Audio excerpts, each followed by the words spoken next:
আমি বিশ্বাস করি, আমি যদি আমার কোনো সহকর্মীকে, বন্ধুকে, ভাইকে তার ভুলের জন্য ক্ষমা করতে পারি, তাহলে আমিও সমাজের কাছে একদিন আমার ভুলের জন্য ক্ষমা আশা করতে পারি। কিন্তু সেই আমি মানুষটাই যদি প্রতিশোধের রাস্তা ধরে হাঁটতে চাই, তাহলে আমার উপর থেকে আরেকজনের প্রতিশোধ নেওয়ার অধিকার তৈরি হয়ে যায়। এই প্রতিশোধ, প্রতিহিংসার রাজনীতি করে করে আমাদের সমাজকে, দেশকে অনেক ক্ষতি করে ফেলেছে। ওই পিছনের রাজনৈতিক কালচার আর ধারণ করে চলতে চাই না। ওগুলাকে সম্পূর্ণ পিছনে ফেলে যুব সমাজের হাত ধরে এখন সামনে এগিয়ে যেতে চাই। আমি বিলিভ করি আমাদের যুব সমাজ অনেক পটেনশিয়াল। আমাদের যুব সমাজ আমাদের চাইতে অনেক ফ্রেশ। তারা অনেক ইনোভেটিভ এবং প্র্যাগমেটিক। তারা পারবে ইনশাআল্লাহ। যেভাবে তারা পেরেছে জুলাইতে, ওভাবেই পারবে আগামীর একটা বাংলাদেশ গড়ে দিতে। এই যুব সমাজের প্রত্যাশাকে, আকাঙ্ক্ষাকে ধারণ করেই আমরা আমাদের ইশতেহার রচনা করেছি। ইশতেহার রচনা করেছি মায়ের জাতিকে সম্মান দেওয়ার জন্যে।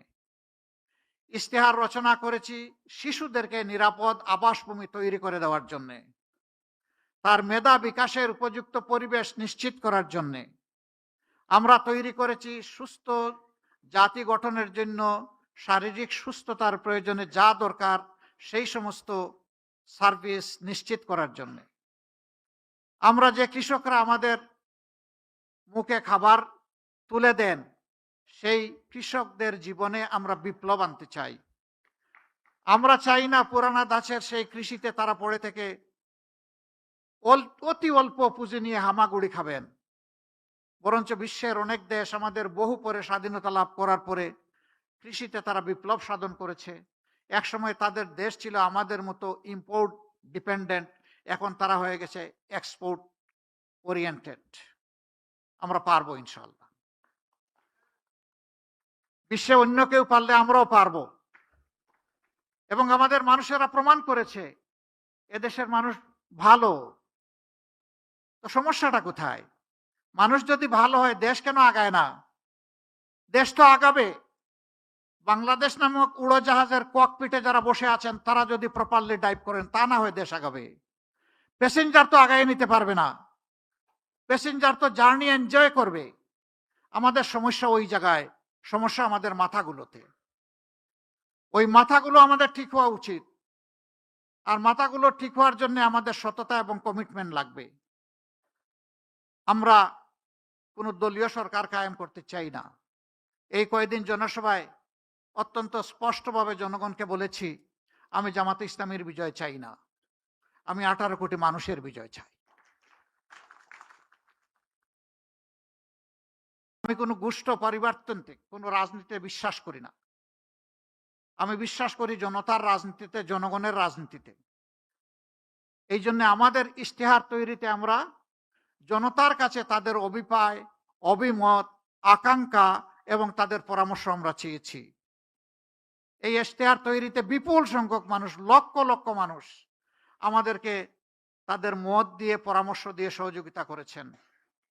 যারা ইশতেহার তৈরি করেছেন আর ইশতেহার তৈরিতে এইভাবে সহযোগিতা করেছেন, আজকের এই মুহূর্তে আমি তাদের সকলের প্রতি গভীর শ্রদ্ধা নিবেদন করছি। তারা আমাদেরকে উৎসাহিত করেছেন, তাদের চিন্তাগুলো আমরা বুঝতে পেরেছি। তৃণমূল থেকে সর্বোচ্চ পর্যায়ের মানুষেরা আমাদেরকে সহযোগিতা করেছেন। আমাদের যে ইশতেহার, এই ইশতেহার হবে ইনশাআল্লাহ জনবান্ধব, ব্যবসা বান্ধব, শান্তি বান্ধব, শৃঙ্খলা বান্ধব। আমরা আমাদের ব্যবসার ক্ষেত্রে অবশ্যই প্রাইভেট ভেঞ্চারকে আমরা বেশি উৎসাহিত করব। এটা দেশি এবং বিদেশি। শিল্প মালিক যারা হবেন তাদেরকে আমরা সমাজের আইকন হিসাবে কবুল করব। আর এই মালিকেরা যারা লক্ষ লক্ষ শ্রমিককে চাকরি প্রোভাইড করেন, তারা কার্যত লক্ষ লক্ষ পরিবারের মুখে খাবার তুলে দেন। আমরা সেই শিল্পগুলোকে শিশুর মতো কুলে তুলে লালন করব ইনশাআল্লাহ। শিশুকে যদি আমরা আজকে ভালোভাবে পরিচর্যা করি, এই শিশু বড় হয়ে তখন আমাকে পরিচর্যা করবে। আমরা শিল্পকে এই কারণেই নিউবর্ন বেবির মতো আমরা নার্চার করব, যে তারাই আগামীতে ইনশাল্লাহ এই দেশটাকে সুন্দরভাবে গড়ে দিবেন, আমাদের যুবক যুবতীদের হাতে কাজ তুলে দেবেন। এই ক্ষেত্রে আমাদের পলিসি হবে মালিক পক্ষ এবং শ্রমিক পক্ষকে মুখামুখি করা নয়, বরঞ্চ সমন্বয় করে হাতে হাত ধরে বুঝানো। শিল্প বাঁচাতে হলে শ্রমিককে বাঁচাতে হবে, আর শ্রমিকদেরকে বুঝাতে হবে যে যদি শিল্প বাঁচে তাহলে তুমিও বাঁচবা। সুতরাং শিল্পকে নিজের সন্তানের মতো ধারণ করো। আর মালিকদেরকে আমরা অনুরোধ করব তারা যেন তাদের যারা শ্রম বিনিয়োগ করেন তাদেরকে যেন তাদের সন্তানের মতো ধারণ করেন। তারা একটুখানি সম্মান চায়, একটুখানি ভালোবাসা চায়, একটুখানি কর্মপরিবেশ চায়। বিশেষ করে মহিলা শ্রমিক যারা থাকবেন, নারী শ্রমিক, তাদের জন্য কর্মঘণ্টার ব্যাপারে আমাদের একটা প্ল্যান আছে, আমরা বলেছি। পর্যায়ক্রমে সেটা ইনশাল্লাহ বাস্তবায়িত হবে। এটা যখন বললাম, কারো কারো কপালে চিন্তার ভাঁজ, আর কেউ কারো কারো উল্লাস যে এই একটা ভালো পয়েন্ট পেয়েছি, এবার আর একটা মিসাইল মেরে দিব জামাত ইসলামের উপর। হলো, দুটাই হলো। চিন্তার ভাঁজ, যারা ব্যবসা এবং শিল্পের মালিক তারা চিন্তা করেছেন 5 ঘন্টা কাজ করে যদি 8 ঘন্টার বেতন হয় তাইলে আমি পুষাবো কিভাবে? না, আপনি দিবেন কেন? তিনি যে কয় ঘন্টা এখানে শ্রম দিবেন সেই কয়েক ঘন্টার আপনি দিবেন, বাকিটা সরকারের দায়, সরকারকে দিতে হবে। মায়েরা সমাজ গড়ে দিবেন আর মায়েদেরকে এটুকু সম্মান আমরা দেখাবো না, এটা হতে পারে না। দুনিয়ার বহু দেশে এটা আছে। 6 ঘন্টা, 4 ঘন্টা, 5 ঘন্টা। অনেকে আওয়াজ তুললো, এমনিই নারীরা কর্মক্ষেত্রে সুযোগ পায় কম, এখন যখন নিয়োগকর্তা দেখবে যে তাদের কর্মঘণ্টা কম তখন আর নিবেই না। কিন্তু তারা এটা চিন্তা করেননি, যখন একজন সন্তান সম্ভবা মা, এরপরে যখন তিনি সন্তানকে জন্ম দেন, তার লালন পালন করেন, অনেক সময় 8 ঘন্টা কাজ করতে পারবেন না বলে পুরো চাকরিটাই ছেড়ে দেন। আমরা তো সেখানে তাদের জন্য সহজ করে দিচ্ছি, যাতে চাকরি তার স্বার্থে না হয়, ওটাও লেগে থাকবে, সন্তানও তার গায়ের তাকে সাথে জড়িয়ে থাকবে। এই দুইটার আমরা সমন্বয় ঘটাতে চাচ্ছি। 3 ঘন্টা বাকি যেটা থাকবে সেখানে কাজ থেমে থাকবে না। দুনিয়ার বহু দেশে আছে, পাবলিক অ্যান্ড প্রাইভেট, পিপিপি, সব জায়গায় পার্ট টাইম ওয়ার্কার নিয়োগ দেওয়া যায়। সেখানে মালিকরা দিবেন, আরো বেশি জব ক্রিয়েট হবে। বাত ব্যথা, প্যারালাইসিস কিংবা আর্থ্রাইটিস, আধুনিক ফিজিওথেরাপি ও পুনর্বাসন চিকিৎসায় নির্ভরযোগ্য নাম ডিপিআরসি। কোনো মা এমন থাকতে পারেন যে তিনি 5 ঘন্টা পারবেন না, 3 ঘন্টা করবেন, তিনি ওই জায়গাটা ফিল আপ করবেন। এইভাবে যদি আমরা চিন্তা করি তাহলে তাদের কর্মের পরিবেশটা সহজ হয়। শুধু তাই নয়, এখানে শ্রম ঘন এলাকায় নারীদের জন্য অবশ্যই তাদের বাচ্চাদের, বেবিদের ডে কেয়ার সেন্টার থাকতে হবে। তবে হ্যাঁ, পর্যাপ্ত পরিমাণ নারীরা যেখানে কাজ করবেন সেখানেই কেবল এটা মেনটেন করা সম্ভব। সেইটা যৌক্তিকতার ভিত্তিতে হবে। আমরা এও ডিক্লেয়ার করেছি 5 বছর পর্যন্ত বয়সী শিশু যারা আছেন তাদেরকে ইনশাআল্লাহ সরকার পূর্ণ দায়িত্ব নিয়ে তাদের স্বাস্থ্য সেবা সম্পূর্ণ ফ্রি নিশ্চিত করবে। সারা জীবন যারা দেশকে, রাষ্ট্রকে দিয়ে গেছেন, অবসর জীবনে চলে গেছেন, এই রিটায়ারমেন্ট লাইফে একদিকে থাকে না টাকা কড়ি, অন্যদিকে বেড়ে যায় রোগ শোক, সেই সময়টা বড় কষ্টের। যিনি সারা জিন্দেগি রাষ্ট্রকে দিলেন, রাষ্ট্রের অবশ্যই তার প্রতি, সেই নাগরিকের প্রতি দায়িত্ব আছে। তিনি একজন কৃষক হতে পারেন অথবা উচ্চ পর্যায়ের একজন কর্মকর্তা হতে পারেন, কিন্তু এখন অবসরে। এই অবসরকালীন জীবনে যতদিন তারা বেঁচে থাকবেন, রাষ্ট্র ইনশাল্লাহ তাদের পূর্ণ চিকিৎসার দায়িত্ব নেবে। মাঝখানের যে বয়সটা ক্রিয়েটিভ এজ, এখানে পার্টিসিপেটরি, কিছু দায়িত্ব নিবে রাষ্ট্র, কিছু নিবে ব্যক্তি। এইভাবে মিউচুয়ালি এটা আমরা ইনশাল্লাহ মেকআপ করব। এখনকার স্বাস্থ্য সেবার অবস্থা ভালো নেই, তাও রাজধানী টাউনে যেটুকু আছে মফস্বল টাউনে ওঠাও নেই। আমাদের অঙ্গীকার হচ্ছে 64 জেলার সব জায়গায় মেডিকেল কলেজ আমরা গড়ব ইনশাল্লাহ। এবং সেই মেডিকেল কলেজগুলা গড়ার মাধ্যমে আমরা স্কিল ম্যান পাওয়ার ডেভেলপ করব।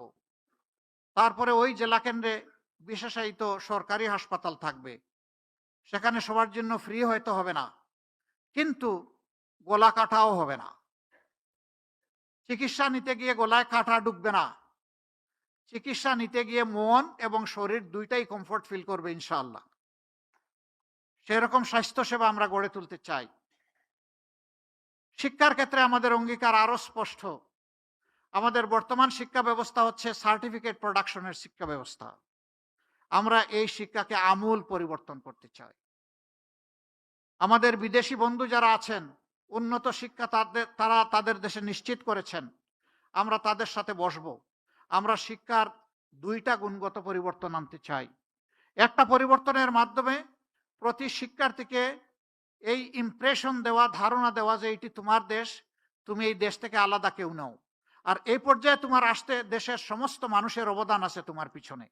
অতএব তোমার দায়িত্ব আছে, তুমি যখন শিক্ষিত হয়ে গুণী হয়ে যখন তুমি কিছু করার বয়সে পৌঁছবা, তখন এই জাতির ঋণ তোমাকে পরিশোধ করতে হবে। শিক্ষার মাধ্যমে এই মোরাল লেসনটা আমাদের শিক্ষার্থীদের মাধ্যমে আমরা দেওয়ার চেষ্টা করব। এরকম শিক্ষার্থী যারা আসে, আমি নিশ্চিত তারা তাদের দেশকে অবশ্যই ভালোবাসবে। তারা স্বার্থপর, আত্মকেন্দ্রিক, সংকীর্ণ মনে হবে না। তারা উদার, দূরদৃষ্টি সম্পন্ন হবে, সবাইকে সম্মান করতে শিখবে, সবার হক তাদেরকে দেওয়ার জন্য সে তার সবটুকু উজাড় করে চেষ্টা করবে। এর সাথে আমরা প্রফেশনাল এডুকেশন, যেই এডুকেশন বেকার তৈরি করবে না, বরঞ্চ যেই এডুকেশন প্রত্যেকটি ক্ষেত্রে দক্ষ জনবল তৈরি করবে। এটা ক্লাস 6 থেকেই ক্রমান্বয়ে এই প্রফেশনাল এডুকেশনটা শুরু হবে। এই এডুকেশন যদি আমরা দিতে পারি, আমরা দুই দিক থেকে লাভবান হব। দেশের বুকে আমাদের এই দক্ষ জনবল আমাদেরকে দেশটা সুন্দর করে গড়ে দেবে। বিদেশে যদি যায়, সে মোর আর্নিং করবে, বেটার পজিশনে থাকবে, তার রিমিটেন্স আসবে দেশে অনেক বেশি। আমরা অবশ্য দুটা রিমিটেন্স চাই। একটা হচ্ছে ফিনান্সিয়াল রিমিটেন্স, যেটা আমাদের ফরেন বিজনেসের চাকা ঘোরানোর জন্য দরকার। এটা দুইভাবে আসে ফরেন ইয়েটা। একটা হচ্ছে আমাদের এক্সপোর্ট বিজনেসের মাধ্যমে, আর একটা হলো আমাদের প্রবাসী যোদ্ধাদের মাধ্যমে, যাদেরকে আমরা রিমিটেন্স যোদ্ধা বলি। কিন্তু ওই পর্যন্তই। একটা শব্দ তাদের জন্য বলে দিয়েছি, রিমিটেন্স যোদ্ধা, কিন্তু বীরের যে সম্মান এই জাতি তাদেরকে এখনো দিতে পারে নাই। পরিবারকে, দেশকে সাপোর্ট দিতে গিয়ে বিদেশের মাটিতে যখন মারা যায়, তখন তার লাশ নিয়ে টানাটানি হয়। এই লাশটা কে দেশে আনবে? এটি লজ্জার। আমি তাকে বীর বলবো, কিন্তু তার লাশটা রাষ্ট্র সম্মান দিয়ে দেশে আনবে না, এটা হতে পারে না। আমাদের অঙ্গীকার, ইনশাআল্লাহ আমরা দোয়া করি সবাই বিদেশে গিয়ে সুস্থ থাকুক, সুস্থ হালতে তারা আবার ফিরে আসুক। কিন্তু কেউ যদি বিদেশের মাটিতে ইন্তেকাল করে, তার লাশ রাষ্ট্রীয় দায়িত্বে সম্মানের সাথে বিনা পয়সায় দেশে আনা হবে ইনশাআল্লাহ। এই রিমিটেন্স যোদ্ধারা অনেকে জীবনের সব শক্তি ক্ষয় করে যখন দেশে ফিরে, তখন আবার চোখে অন্ধকার দেখে। আমরা তাদের জন্য ইনশাআল্লাহ সোশ্যাল রিভলভিং ফান্ড করব। একসময় সে কিছু কিছু কন্ট্রিবিউট করবে, পরবর্তী পর্যায়ে সমপরিমাণ সরকার থেকে কন্ট্রিবিউট করে সে যখন অবসর জীবনে চলে আসবে, তখন তার হাতে ইনশাআল্লাহ আমরা একটা কাজ, একটা কিছু তুলে দেব। তাহলে হতাশার অভিশাপ তাকে পাবে না ইনশাআল্লাহ। আমরা আমাদের যুবকদেরকে বলেছি, অবশ্যই তোমাদেরকে আমরা বেকার ভাতা দিতে পারবো না। আমরা বিশ্বাস করি বেকার ভাতা তোমাদেরকে অপমান করার শামিল। আমরা তোমাদের হাতে কাজ তুলে দেব, ভাতা নয়। তোমরা কাজ দিয়ে নিজেদেরকে গড়বা, দেশটাকে গড়বা। আমরা আমাদের যুবকদেরকে কিভাবে দেখতে চাই? আমাদের যুব সমাজকে বাংলাদেশ নামক উড়োজাহাজের ককপিটে দেখতে চাই। ওখানে তাদেরকে ক্যাপ্টেন হিসেবে বসিয়ে দেব, আর আমরা বসবো ইনশাল্লাহ সেদিন প্যাসেঞ্জার সিটে। এই যুব সমাজ দেশটাকে সামনের দিকে এভাবে এগিয়ে নিয়ে যাবে ইনশাআল্লাহ। সমাজের দুইটা পিছিয়ে পড়া জনগোষ্ঠীর কথা না পড়লে আমি আমার বিবেকের কাছে দায়বদ্ধ থাকব। একদল মানুষ যারা রাস্তাঘাট পরিষ্কার করেন, যাদেরকে আমরা পরিচ্ছন্নতা কর্মী বলি, তারা মানবেতর জীবনযাপন করে, এটা বড় কথা নয়। তাদেরকে মানবিক মূল্যটা মোটেই দেওয়া হয় না। ইনশাআল্লাহ আমরা তাদের জীবনকে তুলে আনবো আল্লাহ চাইলে। আমরা প্রমাণ করব তারাও মানুষ, আমরাও মানুষ। এবং প্রমাণ করব সরকার যারা পরিচালনা করে এদের মাঝে মানবিক একটা মন আছে, হৃদয় আছে। চা বাগান সেই এলাকাগুলো চট্টগ্রামে আছে, সিলেটে আছে, পঞ্চগড়ে আছে, মৌলভীবাজারে আছে, বিভিন্ন জায়গায় আছে। এদের জীবন যদি দেখেন চোখে পানি আসবে। তারা কি মানুষ নয়? তারা এদেশের নাগরিক নয়? যদি তারা এদেশের নাগরিক হয়ে থাকে, মানুষ হয়ে থাকে, তাহলে তাদের এই অবস্থা হবে কেন? তাদের জীবন মানে ইনশাআল্লাহ আল্লাহ যদি আমাদেরকে সুযোগ দেন, আমরা যুগান্তকারী বিপ্লবিক পরিবর্তন আনব। তাদের সন্তানেরাও একদিন এমনভাবে বেড়ে উঠবে যে ওই চা বাগান থেকে বেরিয়ে আসা একজন মানুষ সেও দেশের প্রধানমন্ত্রী হবে ইনশাআল্লাহ। তাহলেই সমাজের প্রতি ইনসাফ হবে। আমাদের এখানে পাহাড় সমতল নিয়ে কথা আছে। দেশ খুবই ছোট, বিপুল সংখ্যক জনবল আমাদের। এই দেশে পাহাড় এবং সমতলের ব্যবধান আমরা ঘুচিয়ে সমতল করতে চাই। এই রেষারেষি হিংসা দূর করতে চাই। পাহাড়ে যারা বসবাস করেন তারা যদি তাদের ন্যায্য পাওনা থেকে বঞ্চিত হয়ে থাকেন, তাহলে অগ্রাধিকার ভিত্তিতে আমরা তাদের হাতে তাদের পাওনা তুলে দেব ইনশাআল্লাহ। তারা যেন আস্থা এবং গর্বের সাথে মনে করে এই দেশটা আমার, এ দেশ আমাকে গড়তে হবে। কিন্তু হয়তোবা কিছু ক্ষেত্রে তাদের ন্যায্যতা থেকে তারা বঞ্চিত হওয়ার কারণে তাদের এই দুর্বল জায়গায় টোকা দিয়ে কেউ কেউ তাদেরকে খেপিয়ে তুলে দেশের বিরুদ্ধে ক্ষতি করার চেষ্টা করে, এবং পাহাড়ে একটা অশান্তি লেগে আছে। আমরা সেই অশান্তি আর দেখতে চাই না। আমরা এই অশান্তির অবসান চাই।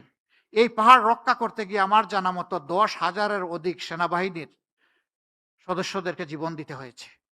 কেন? কেন আমার দেশের বুকে এত সেনা সদস্যকে জীবন দিতে হবে? এর পিছনে কারা, কারণ কি? এগুলা খুঁজে বের করে এর যৌক্তিক সমাধান করা হবে, যেই সমাধান পেয়ে সবাই আনন্দিত হবে ইনশাআল্লাহ। আমরা এইভাবে দেশটাকে আমাদের কল্পচিত্রে আমরা বিবেচনায় নিয়েছি। বাকি ডিটেইলস ইনশাআল্লাহ এই ইশতেহার তৈরিতে যারা সহযোগিতা করেছেন তারা আমাদের ওয়েবসাইটে আপলোড করেছেন, বাংলা এবং ইংলিশ। আমরা আজকে শর্ট ভার্সনটা কিছু আপনাদের হাতে তুলে দিতে পারবো। মিডিয়াম ভার্সনও সামান্য তৈরি হয়েছে, কিন্তু ডিটেইলস ভার্সনটা আমাদের ওয়েবসাইটে আপনারা ব্রাউজিং করলে ইনশাল্লাহ পেয়ে যাবেন। কিউআর কোড আছে, সেটা আপনাদের হাতে আমরা সাপ্লাই দেব, এবং আপনারা আশা করি সেখান থেকে সমস্ত ইনগ্রেডিয়েন্ট উপাদানগুলো পেয়ে যাবেন ইনশাল্লাহ। এই ইশতেহার আমি আবারও বলছি, কোনো দলের নয়, জনগণের, বিভক্তির নয়, ঐক্যের, পিছনের নয়, সামনে এগিয়ে যাওয়ার। আমাদের ইশতেহার আপনাদের হাতে পৌঁছার পরেও যদি আপনাদের কোনো গুরুত্বপূর্ণ অবজারভেশন থাকে, পরামর্শ থাকে, আমরা দারুণভাবে ওয়েলকাম করব। আপনারা আমাদেরকে সেই পরামর্শ, অবজারভেশন দিয়ে সাহায্য করবেন। কারণ মানুষের জ্ঞান পারফেকশনে কখনো পৌঁছবে না, আর জানার কোনো শেষ নাই। আমি একজন লার্নার হিসাবে আপনাদের কাছ থেকে যদি শিখতে পারি, আমি আমার নিজেকে ধন্য মনে করব ইনশাআল্লাহ। আমি শিখতে চাই, আপনাদের কাছ থেকেই শিখতে চাই। আমি 18 কোটি মানুষের কাছ থেকে শিখতে চাই, যাতে তাদের একজন হয়ে তাদের জন্য কাজ করতে পারি। আমরা তাদেরকে শিখলে, রিড করলেই আমরা পারবো, আদারওয়াইজ আমরা পারবো না। আজকে যারা মূল্যবান সময় ব্যয় করে এখানে এসেছেন, আমাদেরকে আপনারা উৎসাহিত করেছেন, আমি আমার এবং প্রিয় সংগঠনের পক্ষ থেকে আপনাদেরকে একদম হৃদয় উজাড় করা অভিনন্দন, ধন্যবাদ এবং কৃতজ্ঞতা জানাচ্ছি।